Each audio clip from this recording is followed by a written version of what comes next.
I'm going to start this video the way that my brain is allowing me to.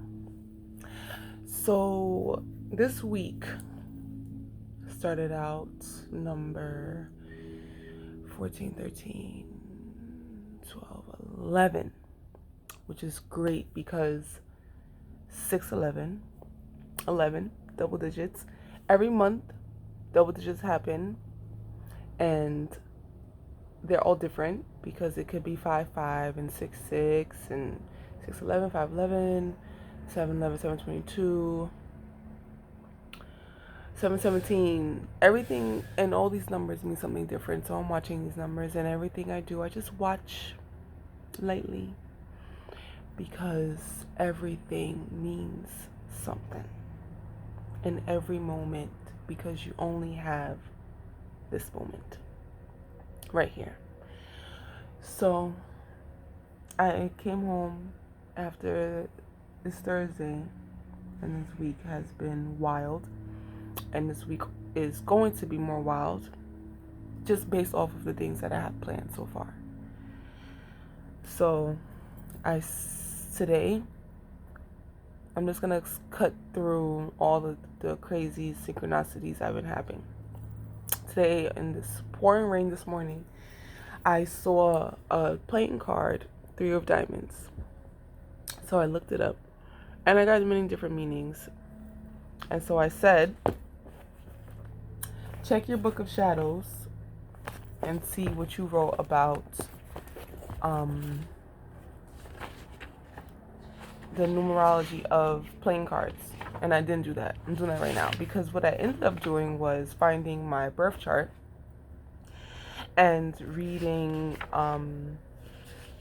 about the houses and myself. And so I'm reading about myself, and I know the birth chart, the sun, moon, Venus, Mercury, Mars. I understand the planetary placements of that without having to look it up. I've studied it enough to know it. But now it's the houses I'm not too good at. I don't know it by off the top of my head. So I have to look it up. I looked it up online. I only looked at one website, so I don't have nothing to cross reference or anything. But it was making sense because it was talking about me, so I can say, oh, this is true, this is not true. Because sometimes it's funny because when you're looking at yourself, a lot of the time people will say that it's not the truest, it's not as objective because you're looking at yourself. It's like looking at it's like having someone, you describing yourself to someone. You're probably going to use the best words. You're probably going to use the absolute worst words. But in any way, when you are interested in yourself, to learn yourself, the things that you read about yourself, the things that you learn about yourself, the things that you share about yourself are always going to be true. And so living in truth is the most important. And I realized that. I wrote that yesterday because I'm just having such a crazy time. I wrote that today. What's today's date? I don't know. I don't have my watch on. Always be honest. Honesty works so well for you, for all, but some just dabble in it. Some don't even experience it. To be honest, just with self. Forget about others. The world is you. That's all I wrote. I don't know what I was doing. Why didn't I finish that thought? Because it was such a good thought, to be honest. It's so crazy. I'm learning more and more that the things that you're doing and you living in a higher realm of self, living in honesty all the time as much as you can, being honest with yourself about things, looking at yourself in the mirror and saying that this doesn't work or this is working. Not everybody's doing that, and not everybody's doing a lot of things. And so that specialty, that uniqueness, to be not average. This is true. Thoughts are being interchanged. So I'm going to read the 3 of diamonds to myself a little bit too. Deck of cards. 3 means connection, I wrote, and diamonds means earth, practicalities, material worlds, and health. Connection to earth. And that's simple. The first reading I read, the first definition I read about it, it said that it was about loss and about sacrificing more than what you're going to gain. Blood, sweat, and tears.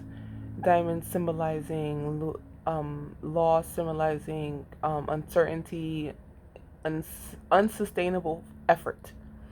That really got me because I've been putting a lot of effort in, and so you can easily feel like the effort that you're putting in is gonna give you no reward, but everything is a reward.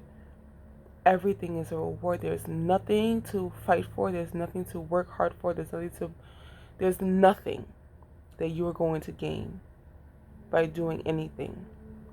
And that's how I think about life.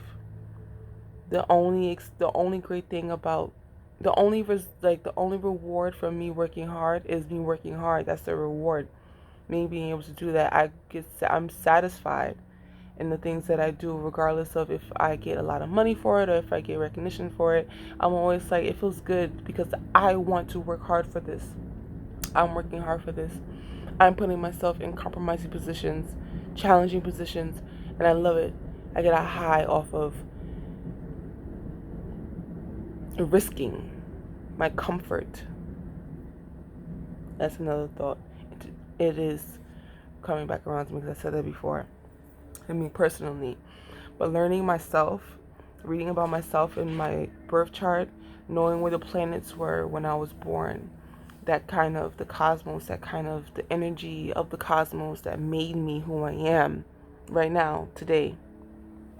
And looking at the houses and, you know, being honest with myself. I'm a Cancer sun, so naturally I have this inkling to want to be a mother, to want to be a wife, to want to be in home, to want to take care, you know?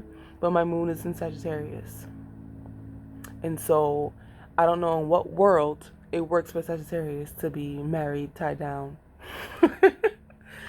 And my 7th house is in Sagittarius.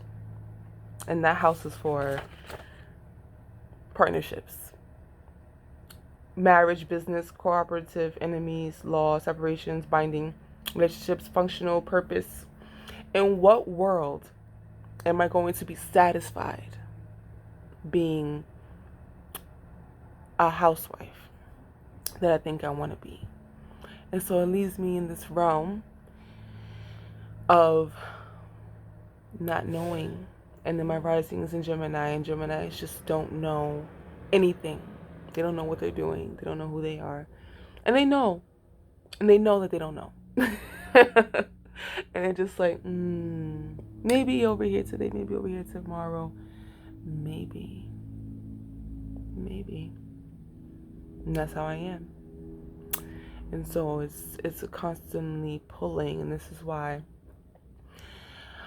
I just don't get any satisfaction finding having money be the only goal. I love experience. I am a beast, lion, thirst, am animalistic, barbaric, hungry for experience. I'll go somewhere just to say that I went internally. I won't even tell nobody. But I went and I said, wow. And every time I do that, this life, it unravels for you when you do things like that. Because that's when you are aligning yourself with where you're supposed to be, who you're supposed to meet. I went to an event tonight because I knew I wanted to be there and I wanted to go. And honestly, I got there and I was just like, this is overwhelming, but I'm gonna stay. And I got a drink and I walked around. I met a couple people and it was kind of uneasy. I met this woman. I talked to this woman who looked like someone that I know, but she was just so empty inside. She had nothing to offer, not even to me. But because I came to her and offered myself to her, the equal exchange is a given. She couldn't even offer anything to me.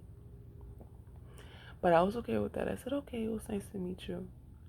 And I looked over and I saw the mother of a great friend of mine. And me and this friend of mine had the most, it's a relationship that is probably still unraveling in the subconscious.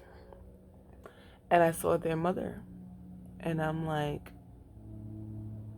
and here we are, and now we're crying at a bar. And here I am like, shit, I wish I was high right now because I'll totally figure this out in 5 seconds, but I'm not high, so I have to just stand here and cry. And I have to accept. And so now it's become a whole different energy, and I didn't expect anything. And so a lot of the time I go into situations and I don't expect anything. I had no expectations. My expectations for this event was so low. It was a networking event, and I forgot my business cards. And I spend money on my business card. And I got one right here. This is my business card. And I don't really care too much about business cards because honestly, I lose them. I lose people's cards. I don't even look twice when people give me a card. Unless I really want to like find their social media or like their number to contact them for something. A lot of times I'm like, what's your Instagram? I'm your Instagram. I don't do cards, but I invest in my cards because I made like a few cards over my art career. I always had no expectations, so low, so non-existent that I didn't even bring my business cards. That's how much of I try to stay in the present moment. And so I knew that I was going there, but I didn't even think twice about it.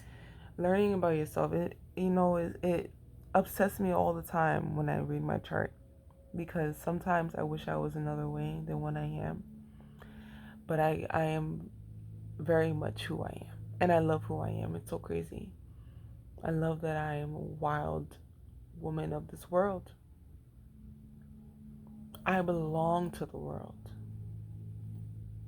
I belong to the world. And that also too is what gets me, and that's what upsets me too, is because I'm about to cry. Because I don't want to belong to the world. It puts a burden on you. And so,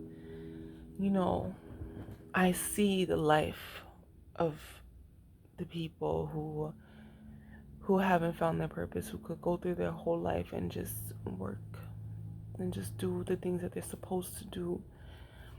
And I don't know if they're okay with that. I don't know what's in their mind and their heart. But it makes life simple when you don't have to think too hard.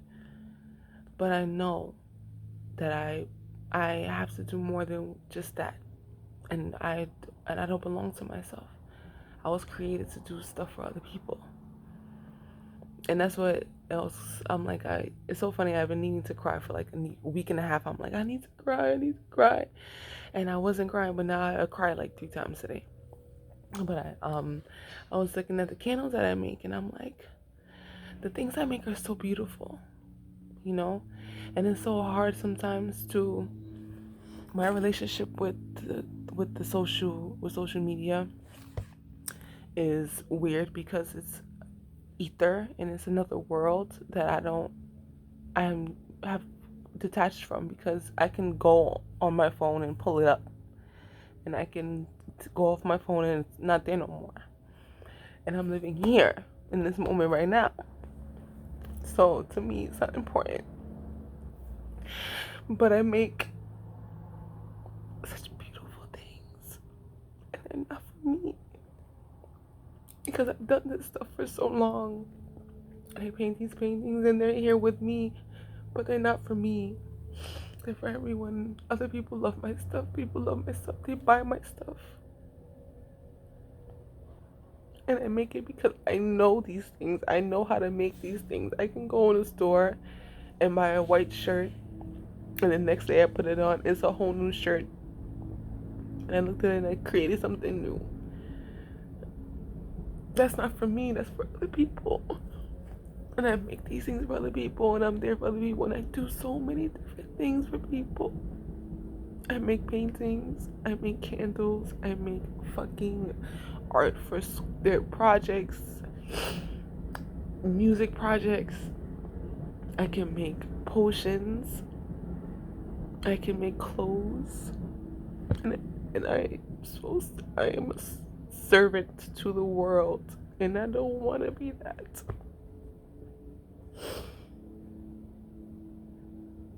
I really want to think about myself, but I can't because that's not me. I'm looking at my chart. My chart literally says that my 11th house of community is in, no, my midheaven, 10th house for career, community power, reputation, financial success, honor, social status is in Aquarius. And Aquarian is the humanitarian. And I'm not here for me. And it's tiring because I know I'm supposed to be doing more and more and more and more. And it makes me tired because I'm always thinking about what's the more. And sometimes the more is just existing. Existing so other people can have you. So if you ever think about suicide, this is completely off topic in the end of the video, but if you ever think about suicide, know that you are not here for you, and people needing you and loving you is greater than the sadness that you have inside of you. You can't leave. You can't leave against the will of God. It's not your choice. You weren't created for you. You were created for others. To find your purpose. And go into experiences with no idea, with no expectation. And just be. And let go. Let go. And let God flow.